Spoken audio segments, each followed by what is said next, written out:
కార్యక్రమం స్టార్ట్ ముందు వాయిస్. నమస్కారం, బాగున్నారా?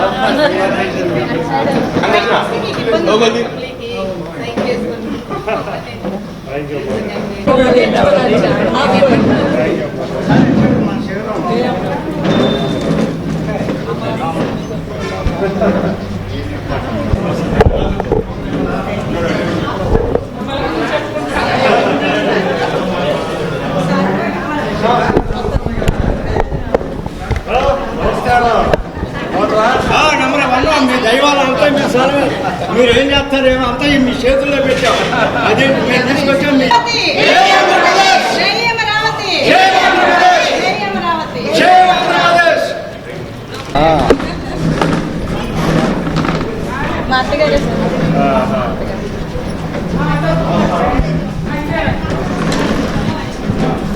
లాభ తెచ్చేయండి, లైట్ వేయండి.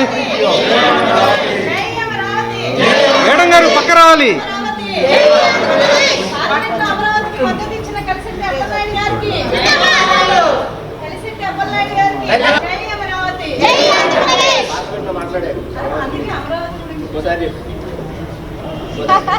పార్లమెంట్ లో అప్పలనాయుడు గారికి, పార్లమెంట్ లో అమరావతికి రైతులందరి తరఫున గళాన్ని విప్పిన కలిసెట్టి అప్పలనాయుడు గారికి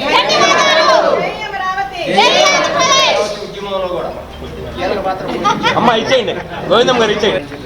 అమ్మ అమ్మ అమ్మ అటు చేస్తాం.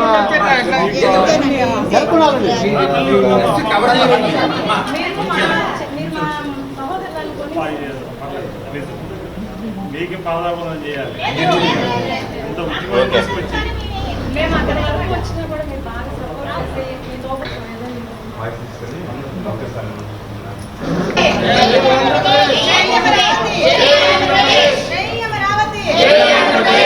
నడయాడిన ప్రాంతం అమరావతికి మద్దతు తెలియజేసిన కలిసెట్టమెంట్లో అమరావతికి మద్దతు తెలియజేసిన కలిసెట్టి అప్పలనాయుడు గారికి, రైతు పక్షాన్ని తన గళాన్ని విప్పిన కలిసెట్టి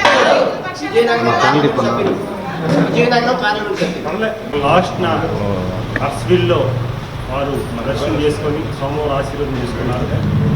మొన్ననే పార్లమెంట్లో నేను మాట్లాడిన తర్వాత, రాజ్యసభలో బిల్లు పాస్ అయిన తర్వాత నేరుగా అర్స్విల్ పోయి సోమవారం దగ్గర ప్రత్యేక పూజలు చేసి కృతజ్ఞతగా నేను, మా వైఫ్, మా కుటుంబ సభ్యులందరూ కూడా వెళ్ళిన దంపతులతో అక్కడ పూజలు చేయించి ఆ ప్రసాదం రెండు కూడా తీసుకురావడం జరిగింది. ఈరోజు ప్రత్యేకంగా ఆ సోమవారం ఆశీస్సులతో ఈరోజు మన అమరావతిని సాధించుకున్న నమ్మకంతో ఈరోజు అక్కడి నుంచి అక్కడ పండించిన తీర్థ ప్రసాదాలను కూడా తీయడం జరిగింది. వారికి స్వయంగా ఇవ్వడానికి మహిళల సౌకర్యంలో వస్తే సాగు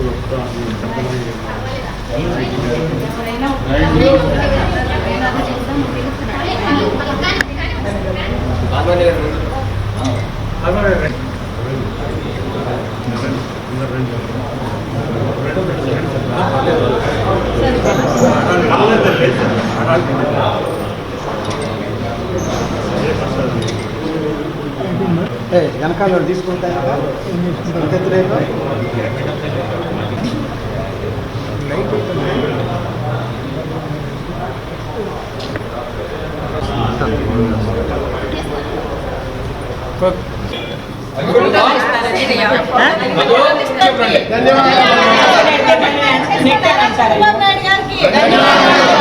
కూటమి ప్రభుత్వ నాయకత్వం, కూటమి ప్రభుత్వ నాయకత్వం, పార్లమెంట్లో అమరావతికి మద్దతుగా తన గళాన్ని విప్పిన కలిసెట్టి అప్పలనాయుడు గారికి, ఆంధ్రప్రదేశ్ ప్రజల తరఫున తన గళాన్ని విప్పిన కలిసెట్టి రాజధాని రాజధాని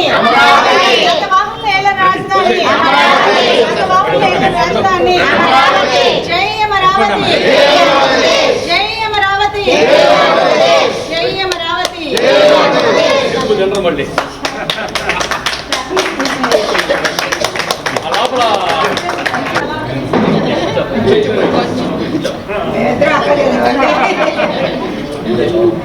చాలు ఎవరో పెట్టబాండి మళ్ళీ.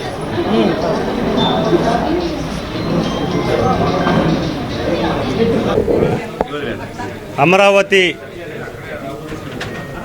రాజధానిగా, మన ఆంధ్రప్రదేశ్ రాజధానిగా చట్టబద్ధం అవడం ఈరోజు మన రైతులు, మహిళా రైతులు, మన రైతులు వాళ్ళు ఉద్యమ స్ఫూర్తితో ఎన్ని ఆటంకాలు కలిగించినా, ఎన్ని అవమానాలు చేసినా, ఎన్ని ఇబ్బందులు కలిగించినా పోరాట స్ఫూర్తితో ఈరోజు ముఖ్యంగా మహిళా రైతులు ఉద్యమానికి ఊపిరిపోసి ఈరోజు ఉద్యమాన్ని సారస్థాయి తీసుకెళ్ళి మళ్ళీ ప్రజాప్రభుత్వాన్ని ఏర్పాటు చేసి ఈరోజు గౌరవ ముఖ్యమంత్రి చంద్రబాబు నాయుడు గారు ఆధ్వర్యంలో అమరావతికి చట్టబద్ధం వచ్చింది. దాన్ని ప్రధానమంత్రి నరేంద్ర మోదీ గారు ఆమోదం తెలపడం, దేశంలో ఉన్న అన్ని పార్టీలు కులాలకి, మతాలకి, ప్రాంతాలకు అతీతంగా వ్యక్తులు మాట్లాడుతూ ఈరోజు అమరావతికి చట్టబద్ధం కావాలని మా మద్దతు తెలిపారు. ఈరోజు లోక్సభ, రాజ్యసభలో రెండు కూడా ఆమోదం తెలిపిన తర్వాత రాష్ట్రపతి గారు దానికి మళ్ళీ అధికారికంగా గెజిటెడ్ నోటిఫికేషన్ కూడా ఇవ్వడం జరిగింది. ఇది ఒక శుభ పరిణామం. యావత్తు తెలుగు ప్రజానీకానికి, మన 5 కోట్ల ఆంధ్రులే కాదు, దేశంలో విదేశాల్లో ఎక్కడున్నా మన తెలుగువాడు గర్వపడే రోజుగా మనం భావించుకోవాలి. ముఖ్యంగా ఈ అమరావతి రైతులు ఇచ్చిన స్ఫూర్తి, వారు పోరాట తీరు, వారు అనుభవించిన ఇబ్బందులు మనం చూసాం. సాక్షాత్తు మేము ఉత్తరాంధ్రలో ఆ రోజు ఉద్యమం చేసినప్పుడు రైతులందరూ వస్తే మేము వాళ్ళు రిసీవ్ చేసుకోవడం వెళ్ళేటప్పుడు అప్పుడు పోలీస్ యంత్రాంగం మాకు చాలా ఇబ్బందులు, ఆంక్షలకు పెట్టినా సరే మా దంపతులు ఇద్దరం వెళ్ళి వారిని స్వాగతం పలికి అరసవిల్లులో సోమవారం ఆశీర్వాదం కోసం అరసవిల్లు ప్రత్యేక పూజలు చేయించాం రైతులతో. వారు వచ్చినప్పుడు మేము చేసిన తర్వాత చట్టబద్ధమైన తర్వాత మళ్ళీ నేను అరసవిల్లు వెళ్ళి మా దంపతులు ఇద్దరం కూడా వెళ్ళి పూజలు చేసి ఆ తీర్థ ప్రసాదాలు తీసుకొచ్చి ఈరోజు ఇవ్వడం జరిగింది. ఎందుకంటే చివరిగా అక్కడే వారు దర్శనాలు చేసుకొని, అన్ని గుళ్ళు దర్శనాలు అయిన తర్వాత చివరిగా అరసవిల్లులో దర్శనం చేసుకొని వారు తిరిగి రావడం జరిగింది. ఆ సందర్భంగా ఈ విజయం అమరావతి రైతులకి అంకితం అవుతుంది. మా గౌరవ ముఖ్యమంత్రి చంద్రబాబు నాయుడు గారి సంకల్పం, వారి విజనరీ, వారి ఆలోచనలు ఈ దేశ సంపద భవిష్యత్తులో అమరావతి సాధ్యం అవుద్ది. ఈ రాష్ట్రానికే కాదు, దేశానికి కూడా ఒక మంచి పేరు ప్రతిష్టలు వస్తాయని ఒక సంకల్పంతో చేసిన ప్రయత్నానికి ఇది ఒక శుభపరిణామం. జగన్మోహన్ రెడ్డి వాళ్ళ టీము ఎంత కుట్రలు పడినా 5 సంవత్సరాల అధికారంలో ఉండి వాళ్ళు ఎన్ని చేసినా తర్వాత వచ్చినప్పుడు కూడా మళ్ళీ ఇప్పుడు వాళ్ళు డైవర్షన్ పాలిటిక్స్ చేస్తూ రకరకాలు మాట్లాడుతున్నారు. ఈరోజు అలాంటి సందర్భంలో చట్టబద్ధమైంది. ఏ మహిళలైతే ఇక్కడ స్ఫూర్తితో వారు ఉద్యమం చేసి నడిపించారో అదే మహిళ ఈరోజు రాష్ట్రపతి గారు కూడా వారు ఆ స్థానంలో కూర్చొని దీనికి ఆమోద ముద్ర వేయడం అనేది కూడా ఇది దేవుడిచ్చిన వరం. ఇది ఒక మంచి శుభపరిణామం. ఇది దేవుడి స్క్రిప్ట్ అనుకోవాలి.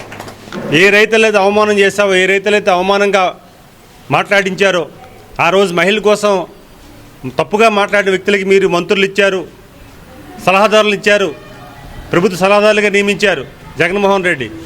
అదే మహిళల స్ఫూర్తితో ఈరోజు ఒక మన రాష్ట్రపతి గారు అదే మహిళ ఈరోజు తుది సంతకం కూడా పెట్టడం అనేది ఇది దేవుడి స్క్రిప్ట్. మీరే చెప్తారు కదా దేవుడి స్క్రిప్ట్ అని, కరెక్ట్గా జరిగింది. అందుకు ఈరోజు స్వయంగా మహిళా సోదరీమణుల్ని గౌరవించాలని ఇక్కడ రావడం జరిగింది. వాళ్ళు కూడా మాకు స్వాగతం పలికి మమ్మల్ని కూడా గౌరవించినందుకు మా ఉత్తరాంధ్ర ప్రజానీకం తరపున వారికి కూడా ప్రత్యేకమైన ధన్యవాదాలు తెలియజేసుకుంటున్నాం. ఇదే స్ఫూర్తితో ఇదే ఉద్యమాన్ని, ఎందుకంటే ఇది ఒకరోజుతో అయిపోయింది కాదు, ఇది తెలుగువాడు గర్వపడే విధంగా. ఎందుకంటే మాకు విదేశాల నుంచి దేశాల్లో ఉన్న ప్రతి ఒక్కరు కూడా మాకు మెసేజ్లు వాట్సాప్లు పెడుతున్నారు. అది ముఖ్యంగా ఒక రైతు బిడ్డగా నేను పార్లమెంట్లో ఇద్దరికి అవకాశం తెలుగుదేశం సభ్యులకు వస్తే, మా పెంపసాని గారికి ఇక్కడ లోకల్ పార్లమెంట్ సభ్యుడు వారికి అవకాశం వస్తే తర్వాత నాకు రావడం ఉత్తరాంధ్ర సభ్యుడిగా, ఓ రైతు బిడ్డగా, ఈరోజు నాగల పెట్టి దున్నిన రైతుగా, ఈరోజు వ్యవసాయం చేసిన రైతుగా నేను పార్లమెంట్లో అమరావతి బిల్లుని సపోర్ట్ చేసే విధంగా నాకు గౌరవ ముఖ్యమంత్రి గారు నారా లోకేష్ గారు అవకాశం ఇవ్వడం చాలా ఆనందం కలుగుతుంది. సగర్వంగా ఫీల్ అవుతున్నాం. ఆ రోజు అమరావతి రైతులకి వారు ఉత్తరాంధ్ర వచ్చినప్పుడు మేము ఆదరించాం. ఆ రోజు అనుకోలేదు నేను యాక్చువల్గా పార్లమెంట్ సభ్యుడు అవుతానని, పార్లమెంట్లో అదే బిల్లుని, అమరావతి బిల్లుని నేను మద్దతు తెలిపే తీర్మానంలో నేను పాల్గొంటానని. ఇది కూడా దేవుడి స్క్రిప్టే. అందుకు ఈరోజు దేవుడు అద్భుతమైన అవకాశం మాకు ఇచ్చారు.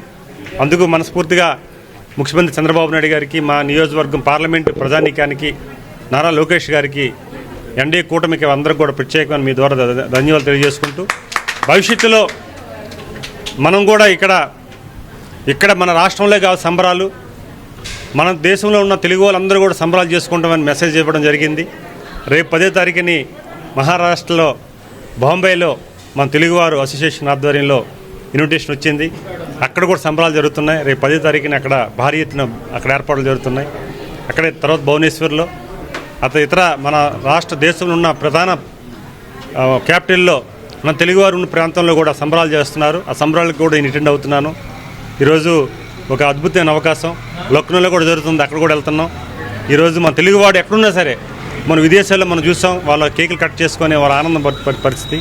అంటే అమరావతి రాజధాని ఉండాలని మన 5 కోట్ల ఆంధ్రులే కాదు, దేశ విదేశాలున్న ప్రపంచంలో ప్రతి ఒక్క తెలుగువాడు కూడా గర్వపడే విధంగా చట్టబద్ధమైంది.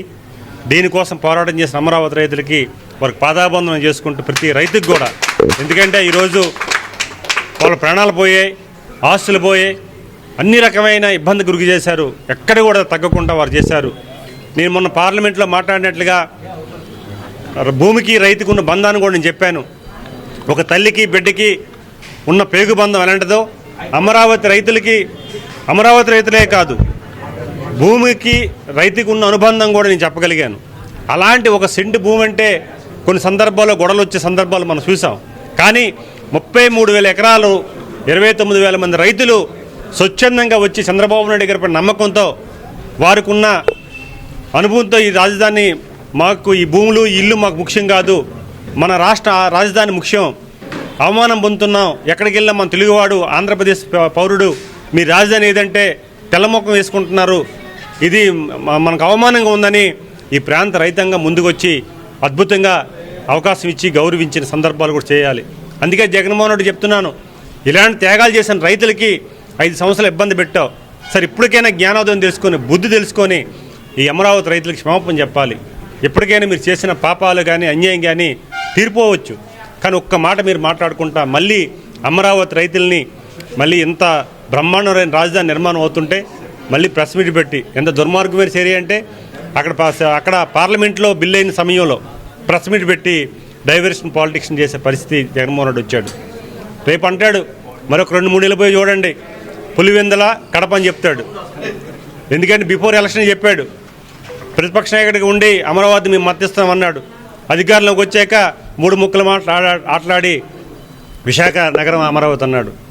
అందుకే ఉత్తరాంధ్ర ప్రజానీకు నైతిక విజయం ఇది. ఈ రైతాంగాన్ని మద్దతు తెలిపారు. మా ప్రాంత ప్రజలు కూడాకి ధన్యవాదాలు తెలియజేసుకోవాలి. ఎందుకంటే అమరావతి రాజధాని కాదు, విశాఖ నగరం పెడతామని చెప్పినా సరే నీ రాజధాని వద్దు, నీ పరిపాలన వద్దు, నువ్వు వద్దురా బాబు అని తరిమి కొట్టారు ఉత్తరాంధ్ర నుంచి. ఉత్తరాంధ్ర ప్రజాప్రతినిధులుగా 1,00,000, 2,00,000, 3,00,000, 5,00,000 మెజార్టీ ఇచ్చి ఒక్కొక్క అభ్యర్థిని గెలిపించి పంపించారు. అదే తీర్పు, అది ప్రజా తీర్పు, అది ఇండికేషన్. నీ అమరావతి వద్దు, నీ రాజధాని వద్దు, మాకు కావాల్సిన అమరావతి రాజధాని కావాలి, విశాఖ నగరం మాకు రాజధాని వద్దని. అలాంటి సందర్భంలో ఉత్తరాంధ్ర ప్రజానీకం కూడా మీ ద్వారా తెలియజేసుకుంటున్నాం. ఉత్తరాంధ్ర పౌరుడిగా, ఉత్తరాంధ్ర బిడ్డగా ఈరోజు మీరు అభిమానించిన వ్యక్తిగా నేను చెప్తున్నాను, ఇది మీకు కూడా ఇందులో రాజధాని పోరాటంలో మీ భాగస్వామ్యం కూడా ఉంది. ప్రజాప్రభుత్వం ఏర్పాటైంది. ఉత్తరాంధ్రలో తుడుచుకుపోయారు వైసీపీ. కేవలం అన్యాయం జరుగుతుంది. ప్రజానీకం అమరావతి రైతులు వచ్చి స్వచ్ఛందంగా వచ్చి వారు త్యాగాలు చేసి ఇలాంటి భూములు ఇస్తే మళ్ళీ తప్పుబట్టి మళ్ళీ ఉత్తరాంధ్ర ప్రజానీకం మోసం చేయడానికి నువ్వు చేస్తున్న ప్రయత్నమని గ్రహించి మొన్న ఎన్నికల్లో తిప్పికొట్టారు.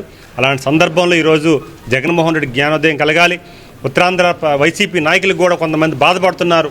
ఇలాంటి నాయకత్వంలో మేము వెళ్ళవేంటి, ఈరోజు ఆయన చేస్తున్న దీనికి కనీసం ఉనికిపోతున్నాం, రేపు ఏ రాజకీయ పార్టీకి వెళ్ళా సరే మా ఉనుకుంటుంది లేదని ఆలోచనలో వారు పడ్డారు. అయినా సరే వారు ఈరోజు ఇంకా కొంతమంది నాయకులు, జగన్మోహన్ రెడ్డి కొంతమంది నాయకులు ఇంకా ఆ వంకర బుద్ధి కానీ ఆలోచనలు కానీ పోలేదు. ఇంక అమరావతిపై వారు కక్ష సాధింపు కొనసాగిస్తున్నారు. అయినా సరే జరిగేది లేదు. అయితే ఇంకో మాట కూడా మేము చెప్పాలి, జగన్మోహన్ రెడ్డి భవిష్యత్తులో వస్తాడు, అమరావతికి ఏం చేస్తాడని చట్టబద్ధం చేయలేదండి. అది గుర్తుపెట్టుకోవాలి. జగన్మోహన్ రెడ్డి ఈ జన్మ కాదుగా వచ్చే జన్మలో కూడా అధికారంలో ప్రజలు ఒకసారి ఛాన్స్ అన్నారు, ఆ ఛాన్స్ ఇచ్చి చూశారు. జీవితంలో కూడా ఇచ్చే పరిస్థితి లేదు. మీ తాత వచ్చి దిగినా సరే నీకు అవకాశం మరి రాదు 100%. అయితే మా బాధ్యతగా ఏదైతే గతంలో ప్రజాప్రభుత్వం ఏర్పాటైన తర్వాత చట్టబద్ధం తీసుకొస్తామని మా గౌరవ ముఖ్యమంత్రి చంద్రబాబు నాయుడు గారు మాట ఇచ్చారో ఆ మాట ప్రకారం ఎన్డీఏ కూటమి నాయకత్వంలో ఈరోజు చట్టబద్ధం తీసుకొచ్చాం. నీకు ఏదో భవిష్యత్తులో వచ్చేస్తాను భయపడు చట్టబద్ధం చేయలేదు. ఈరోజు రైతు త్యాగానికి ప్రతిఫలంగా చట్టబద్ధం చేస్తున్నాం. ఈరోజు దేశ విదేశాల్లో ఉన్న పారిశ్రామికవేత్తలు కానీ వ్యక్తులు కానీ అందరూ కూడా చాలామంది నిపుణులు కానీ హర్షిస్తున్నారు. వారందరూ కూడా ముందుకు వస్తున్నారు. చట్టబద్ధం అనేది దేశ చరిత్రలో ఏ రాజధాని కూడా కానిది మనకైందంటే కేవలం చంద్రబాబు నాయుడు గారి పట్ల ఈ రైతుల పట్ల ఉన్న ఒక నాయకత్వం. మేము లోకేష్ గారు కేంద్ర మంత్రుల్ని, ప్రధానమంత్రి గారిని, స్పీకర్ గారిని కలిసినప్పుడు వారు చెప్పారు రైతులకి అభినందనలు చెప్పమన్నారు. ఎందుకంటే ఈరోజు ఇచ్చిన పోరాటానికి ఈరోజు నిలబడి సాధించారని స్వయంగా వారు చెప్తుంటే మాకు ఆనందం కలిగింది. ఓ రైతు బిడ్డగా నేను సంతోషపడ్డాను. ఈరోజు స్పీకర్ గారు కలిసినప్పుడు, లోకేష్ గారు కలిసినప్పుడు చెప్పారు అమరావతి రైతుల ఉద్యమాన్ని స్టడీ చేశాను, అందుకే మేము బిల్లుని మేము పెట్టవలసి వచ్చింది, మాకు ఒక అదృష్టం ఇది, అంత పోరాట స్ఫూర్తితో పెట్టారని వారు చెప్పడం జరిగింది. కేంద్ర మంత్రుల దగ్గరికి వెళ్తుంటే మా పార్లమెంట్ వ్యవసాయ శాఖ మంత్రి గారు కిరణ్ రిజిజు గారు వారు ఒక మాట చెప్పారు. ఈరోజు అమరావతి రైతులు త్యాగానికి ఇది ఒక సంతకం చేస్తున్నాం, ఈరోజు ఏదో చట్టబద్ధంగా మేము చేస్తున్నాం ప్రధానమంత్రి గారు మాకు చెప్పారు, క్యాబినెట్లో చెప్పారు, ఇది ఒక బాధ్యతగా మనం చేయాలన్నప్పుడు ముఖ్యమంత్రి గారు ఇచ్చిన స్ఫూర్తితో మేము చేస్తున్నామని చెప్పినప్పుడు ఒక ఆంధ్రుడిగా, ఒక తెలుగువాడుగా నేను గర్వపడ్డానని మీ ద్వారా మీకు తెలియజేస్తున్నాను. థ్యాంక్ యూ అండి.